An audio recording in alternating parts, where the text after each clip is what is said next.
ఉంది. నేను అంటాడు ముఖ్యమంత్రి, మీరు చూసిన అందరూ కొడంగల్లో యాడ్ను మాట్లాడండి. నిన్న ఏమంటాడు, కేసీఆర్ నువ్వు కొట్టుడు కాదు, నువ్వు నిలవాడు, సరిగ్గా నిలవాడు, కట్టలేకుండా నిలవాడు అంటుండు. ఒక 71 ఏళ్ల పెద్ద మనిషిని పట్టుకొని సంస్కారం లేని ముఖ్యమంత్రి గారు ఏమంటున్నాడు, కట్టె పట్టుకొని నిలవాడు అంటుండు.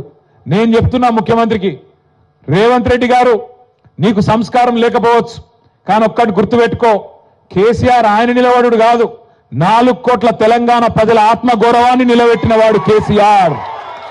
తెలంగాణ అనే రాష్ట్రాన్ని ఏర్పాటు చేసి దేశం ముందు సమున్నతంగా నిలబెట్టిన వాడు కేసీఆర్.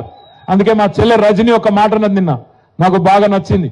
ఏమన్నది ఎరికేనా, రేవంత్ కేసీఆర్ కట్టె లేకుండా నిలబడతాడు, కానీ నువ్వు కమిషన్ లేకుండా ప్రభుత్వాన్ని నడుపురా నాయన అని చెప్పింది.